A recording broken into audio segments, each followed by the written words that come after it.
2023학년도 연간 입시 로드맵을 가지고 우리가 어떤 식으로 공부를 해야 될지에 대한 내용을, 요거는 간단한 거니까 간단하게 정리해 봤습니다.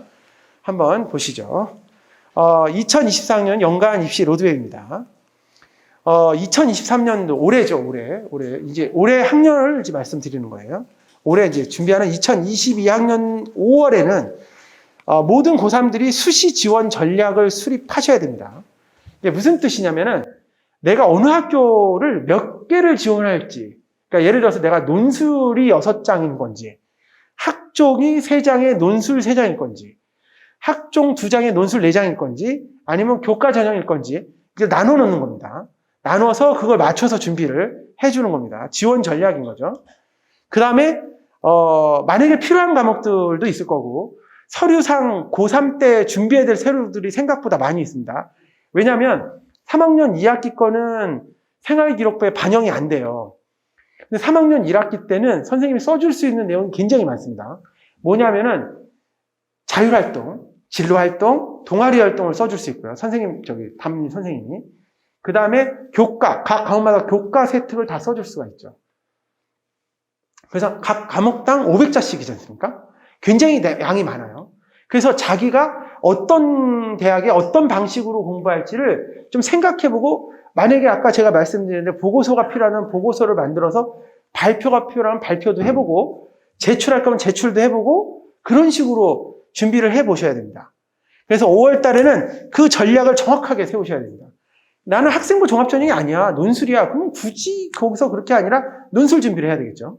그리고 수능체제가 있어서 수능체제랑 같이 이렇게 두 가지를 준비를 해야 되는 거고, 난 교과야. 그러면 이게 아니라 교과 내신을 챙겨가면서 수능체제를 맞추는 연습을 해야 되는 거고, 학생부 종합이 2장 들어갈 거야. 그러면 이제 생활기록부 내용을 바꿔야 되는 거죠. 그런 식으로. 그래서 여기 때 5월, 지금이죠. 지금은 전략을 꼭 세우고, 그 다음에 7월 달에는 학평 결과가 나오겠죠. 6월 달에 학평 결과 나오면 수시 지원 결정을 하는 겁니다. 내가 어디를 컸다 라고 정하고, 학교 선생님한테 찾아가서, 그리고 교과 담당 다 찾아가서 다 아까 먼저 번에 하려고 했던 것들을 다 모아갖고 다 보여주고 내용하는 거죠. 왜냐하면 기말고사까지만 끝나면, 1학기 기말 끝나면 더 이상 내신이 안 들어가기 때문에 반영이 안 되잖아요, 대학 갈 때. 그러니까 그때부터는 진짜 모든 걸 여기다 쏟아야 되는 거예요. 그래서 그때부터는 학종을 지원할 건지, 그 다음에 학생부 자료가 있다면 자료를 뭘 넣을 건지, 보고서는 뭘 쓸 건지, 독서는 뭘 넣을 건지 정해서 하나하나 맞춰놔야 되고요. 필요하다면 경찰대가 7월 30일 날 있거든요. 경찰대 입시 한번 시험 쳐보는 것도 괜찮은 방법입니다. 이때 1차가 있고요. 왜냐면 경찰대 정도 지원하는 친구들이 웬만한 연고대 다 가는 친구들이니까 좀 잘하는 친구들은 한번 겨뤄보는 것도, 그런 긴장감, 수능에 대한 긴장감 이런 것도 보는 것도 괜찮습니다. 어차피 고3이기 때문에 수능을 보지는 않았지 않습니까? 그리고 모의고사가 그렇게 긴장되지도 않거든요, 보는 게. 그러니까 그런 부분에서는 상당히 좀 도움이 될 것 같습니다. 붙으면 더 좋고요. 그렇죠? 그래서 우연찮게 붙었다 이런 경우도 있던데 붙으면 더 좋고. 그 다음에 세 번째, 9월 달에는 수시 접수를 하는 겁니다. 그래서 7월 달에 만들어서 학교 가서 얘기하고 여름방학 전에 뭔가 정리하고 해서 9월이 되면 원서를 넣는 거죠. 학종이 6장이냐, 뭐 교과 2장에 학종 4장이냐, 뭐 교과 2장에 논술 3장이냐, 뭐 이런 식으로 다 정하는 거예요. 정해서 실제 준비를 하는 거고, 이때부터는 물론 여름방학 때부터 논술 지원하는 정도는 공부를 했지만 거의 올인하다시피 해서 공부를 하는 겁니다. 그래서 준비를 하고요. 그 다음에 11월 달에 이제 얼마 안 되잖아요. 이때 바로 수능이 있는 거죠.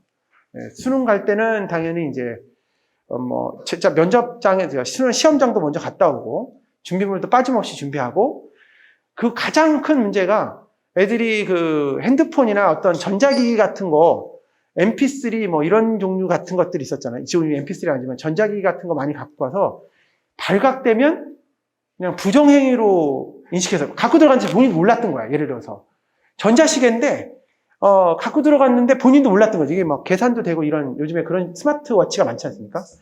이게 본인도 몰랐던 거죠. 그래서 발각돼서 그냥 취소되고 이런 경우가 있어요. 스마트워치 같은 거 특히 위험하지 않습니까? 이거는 그냥 시계라고 생각하고 들어갔는데 사실 안 되는 거잖아요. 그런 식의 과정들이 있기 때문에 그런 것들 잘 주의해서 잘 하셔야 됩니다. 그 다음에 이제 1월 달에는 정시를 가나다하고 나누어서 이제 지원을 하는 겁니다. 그래서 이렇게 해서 로드맵이 되기 때문에 시간상 지금 고3은 몇 달 안 남았죠? 지금 얼마야? 한 7, 8, 9, 10, 한 5달 정도 남은 거죠. 5달 정도. 고3은 5달 정도 남은 거고, 고2는 1년하고 5달 남은 거죠. 17개월?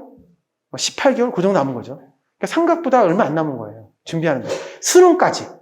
수시까지는 더 조금 남았죠. 수시까지는 딱 1년 남은 거니까. 고2가 1년 남은 거고, 고3은 지금 당장 준비해야 되는 거고.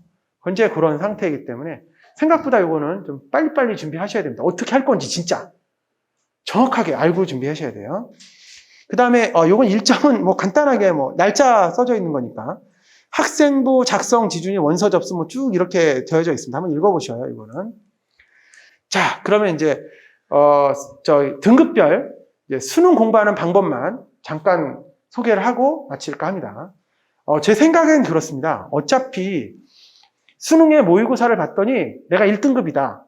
이것도 1등급 앞줄이냐 뒷줄이냐에 따라 다르긴 하지만 1등급이다라고 봤을 때는 국어는 비문학에 집중하고 고난도 문제를 좀 풀고요. 변별력 있는 문제를 좀 많이 대비를 하셔야 됩니다. 수학 같은 경우에는 문제풀이로 하는 겁니다. 그 킬러 문제들 있지 않습니까? 지금 안 나온다고 하는데 실제는 나와요. 그래서 그런 것들 준비하고 고난도 문제 중심, 단답형 문항 중심으로 많이 좀 풀고 오답 노트 관리 잘해야 됩니다. 영어 같은 경우는 실수하지 않도록 해야 됩니다. 이번에 영어에 1등급이 절대평가인데도 불구하고 6%밖에 안 나왔어요. 원래는 다 나와야 되는 거 아닌가? 한 20% 돼야 되는 거 아닌가 생각하는데 실제는 6%예요. 원래 수능 1등급이 4%가 1등급인데 영어는 절대평가라 사실상 한 20%라고 본인들이 생각하거든요. 근데 사실상 1등급이 6%밖에 안 나오니까 이거는 90점이 안 나왔다는 거죠, 영어에서. 실수를 많이 한다는 거죠. 탐구는 고난도 문제나 수능 유형의 오답 관리를 한다. 이렇게 1등급들은 주로 오답 관리와 실수 안 하는 거 연습을 하는 게 제일 좋고요. 2, 3등급들은 문법이나 개념, 국어 같은 개념을 좀 해줘야 되고 그 EBS에서 취약 영역에 해당하는 거를 반복해서 공부하는 게 제일 중요해요. 수학 같은 경우에는 개념 예제 공부, 그러니까 절대 급하게 공부하지 않도록 한다라고 하는 건데 수능에서 이렇게 등급이 나온 친구들은 사실상 요거 절대적으로 잘 주의해서 공부하셔야 됩니다. 그리고 빈칸 추론, 간접 쓰기, 순서 장문 독해, 오답 쓰기 이런 것들을 해야 되고 일주일에 한 번 정도 영어도 모의고사를 보는 게를 권하고 있습니다. 수능 성적에서 2, 3등급 나온 친구들은 그래도 개념이 확실하지 않은 부분도 있을 거고 고난도 문제를 풀어서 1등급 한다라고 하는 게 생각보다 쉽지 않습니다. 그래서 자기가 푼 문제들을 정확하게 풀어내는 연습이 가장 중요합니다. 킬러 문제 괜히 잘못 건드리면 2등급이 3등급 되고 3등급이 4등급 됩니다. 그런 거 주의하셔야 되고요. 그 다음에 4등급 이하, 5등급, 이렇게 4등급, 5등급 이렇게 되는 경우는 개념이 중요한 것 같아요. 저희가 이런 친구들하고 이렇게 얘기를 해보면 가장 많은 숫자예요. 이 친구들이 가장 많은 숫자인데 그냥 수능을 의무감으로 보는 것 같은 이런 느낌이 제일 강해요. 그래서 개념 정리 같은 거 문제 계속 바꿔야 되고 생활 태도를 좀 많이 바꿔야 되고 계획서 같은 거 내가 얼마큼 공부했는지 이런 계획 같은 것이 가장 중요한 것 같아요.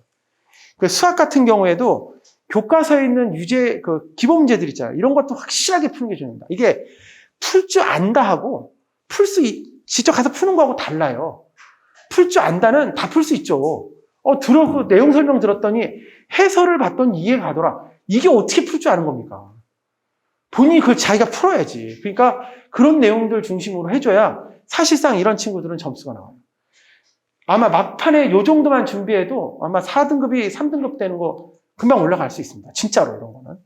그 영어 같은 경우는 연계 교재 해설지를 지금 보시면 그 영어 같은 게 연계 해설지를 미리 보자라고 하잖아요.